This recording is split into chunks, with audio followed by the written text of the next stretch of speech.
how do you chronicle resistance? We have a mission to show how the archives are telling stories that haven't been uplifted. It has consistently been about both amplifying stories of marginalized voices, resistance by them that exists within the archive, but also helping folks, activists, people in marginalized communities today preserve their own records of resistance. There had been lots of talk for several years, really, in the archival world about the whiteness of archives, the profession, what's held in these libraries, and how to change that. My name is Wit Lopez. My pronouns are they, them.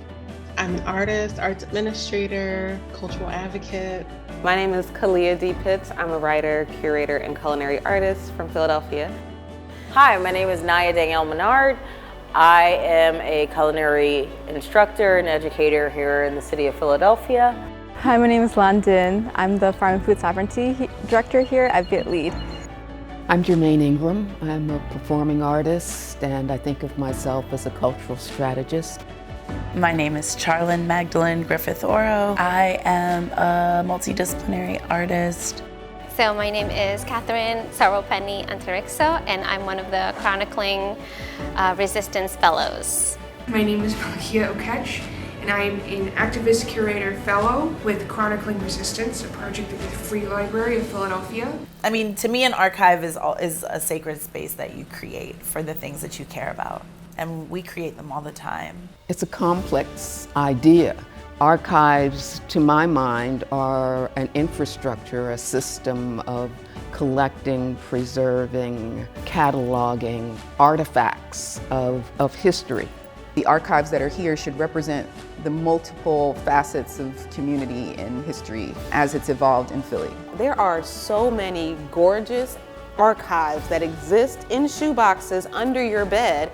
We have our stories out there somewhere, but because they're not kept in the museum or the archives, like they don't get counted as like some kind of real history that you get to tangibly touch. There's this other way that we need to start thinking about archives that a lot of the Fellows projects have raised for me, which is the body as an archive. You know, what we hold in our own physical beings, also in our memory and our emotional life, the emotional realm and the spiritual realm. What are we carrying that cannot be put in shelves and given a card catalog number?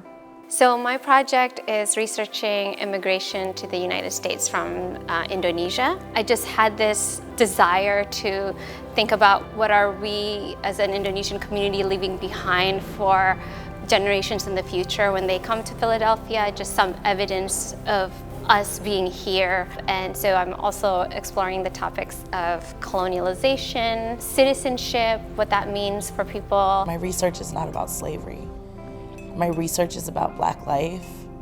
Black as in from Africa, Black as in indigenous, Black as in molasses and the sugar that we cultivated, that my family stewarded the lands. My project pertains to exploring Black foodways here in Philly.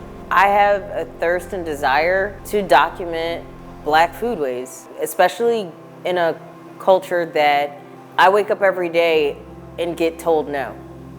That inherently the way that I eat is wrong. The way everything about me is wrong. Like every aspect of Blackness is criminalized, even down to my damn food. We are uncovering the forgotten and untold and often overlooked food stories of Black Philadelphians. The research that I've been doing kind of spans like the ways that Black LGBT creatives are using their creative work as a tool of resistance against oppression. I think my goal for the project is, I think for the greater Vietnamese and Southeast Asian community in Philly to see themselves and see their histories. I'm going to as many archives as I can to study different organizations, different people, and what they try to do to help the cause of tackling police brutality, tackling slavery, tackling prisons.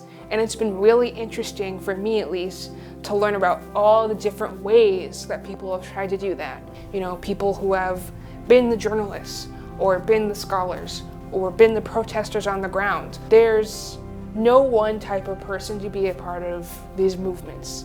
Most of my work is focused on improvisational dance and vocalization, and I create works that have to do with African American history and relate to themes of social change. I wanted to know about this African American woman from Philadelphia who was such a phenomenal dancer by all accounts. And I wanted to know why it was that she didn't get more recognition, why we couldn't find any footage of her dancing, why there was so little written about her. Our ancestors and people before us have fought to exist in general. There's not enough work that has been done to address anti-Blackness, anti-indigeneity within archival spaces. For so long, conventional archives have not shown much interest in the people and the events and the places that I've been most interested in. I've had to engage in strategies of making the archive available to me so that I can make that research available through my artwork to other people. When it comes to like specifically LGBTQ plus archives, there needs to be more resources to address that sort of thing. Very rarely that when I'm looking under LGBTQ plus that I find disabled people, right? Like, it's like, okay, but did this person also identify as a disabled person?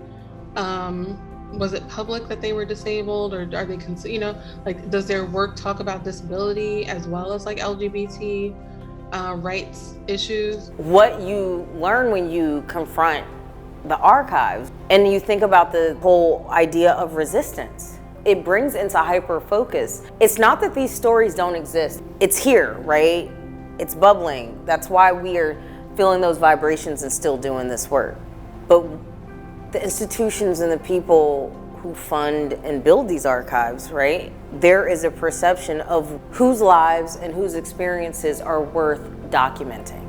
And then how they're documented. So it's not even easy to find these moments of Black history because the Black person is in the background. They're not even the main subject. So you go in and search for Black anything and nothing, maybe something that is relevant to our project will come up, maybe. But then what you really got to do is dig through every single thing and look for that one Black person in the back. Oh, okay, you work in the conveyor belt at the Tasty Cake Factory. I've been finding in the archives, I've been wanting to note, to write little footnotes about, well, okay, maybe these Indonesians were not extremists. Maybe they just wanted to get Dutch people off their land, and that's what was happening. And we know these things today, but I wish the archives could illuminate some of, the realities and the truths that were going on at the time. I'm willing to bet that a lot of Philadelphians just don't even know what's buried beneath, all of these shelves and walls and numbers and catalogs. There was a Douglas and Dubois exhibition up in the West Gallery about Frederick Douglass and W.E.B. Du Bois and ways that their works connected.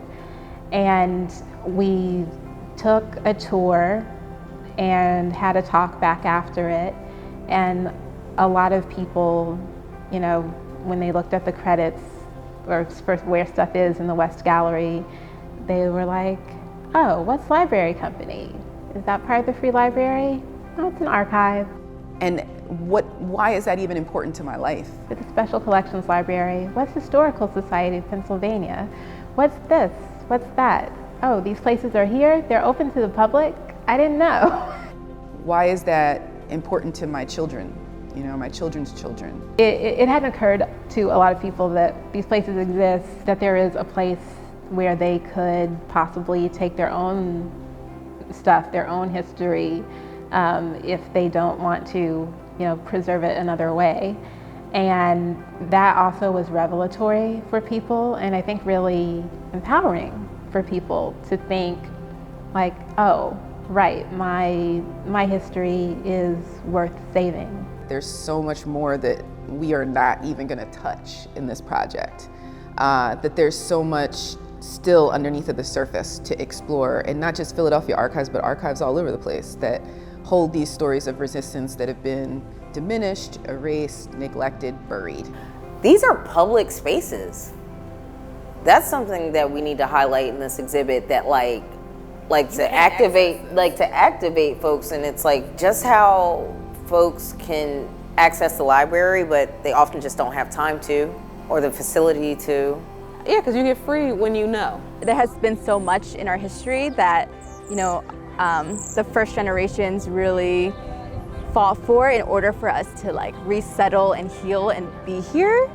And I think it's important for us to know that in order to want to protect it and want to stay. I think it's a matter of showing as opposed to telling. At least in my work, in my research, and my goal for this fellowship is to think about ways of showing, or at least getting people to question that norm, what has been put on us in terms of how we're expected to relate to each other as human beings. The way that my activism is present within my research in this project is multifold. It's not just the way that I'm researching and the topic that I'm researching, but it's also the way that I'm using funding. It's also the people that I'm lifting up within my work. How do people, in spite of all of the institutional violence and oppression, at the end of the day, still find resilience and still find joy? Don't look at me. Look at this person and that person and that person and this person. You know, look at all these other folks who make this work possible. How do we heal intergenerationally? And I think a huge part of that is how do we bridge those gaps of relooking at like cultural ancestral practices in like a reclaiming and a empowering way. For me, memory work, or you know, sort of what I call studying this history and trying to apply it to the now, is extremely important because we could use that information to establish a knowledge base or a foundation of information that we could reference, we can learn from, and we can use as material to help us, you know, think about how we want to move forward. I have served the archive. This fellowship has not just been about the opportunity that I was given, it's also that the staff of the library has been given the opportunity, the chance, the grace to like witness us in practice and to learn from us. Mainstream society does a lot to disconnect us from our culture and community. And so I think it's really important to build a culture within our young people of community connection and care, and instilling the importance of understanding our roots. If we can find ways to provide basic necessities such as, you know, food, healthcare, homes, safety, and we look at these examples of folks who tried to do it and were successful in how they were doing it until the state intervened, in the case of the Black Panthers, then there is a huge potential for people to see that another world is possible. And it can't be just giant, massive projects that cost a lot of money. It's got to be like the everyday, mundane kind of thing too, you know, where the public feels in some way that, like what I felt like when I walked in here, like this, I'm a kid in a candy store. How could I in some way use what's here to make something new, to make something that really speaks to my block, my story? I think it really, chronicling it really looks like preserving it, getting the fellows have community archiving kits, so they've got a clamshell box and mylar sheets and some of these things that are used to preserve stuff long term. But they've got those boxes, they've got to start. I guess that's what the Chronicling of Resistance looks like. It looks like preserving the stories of the people who are still here so that they're not hidden. You know, we got to pass on this knowledge. We got to honor our ancestors through, you know, chronicling resistance and, you know, doing that research, and to also understand today, but we also have to build the future ancestors and to pass on that knowledge. This project of Chronicling Resistance is that it will encourage archives and the archive, if we think of it as a system in the aggregate, to be more concerned with people and movements and places that have not been well represented in the past. It's also been an opportunity for me to be more in touch with our responsibility to make the archive a more hospitable place for the constituencies that I'm concerned about. What's my responsibility to leave breadcrumbs for people in the future who might want to know about me or my work or the people that I'm interested in my work. So how can I best use the archive as a place of discovery for people in the future? And I think that's what Chronicling Resistance is about and what makes this project so exciting.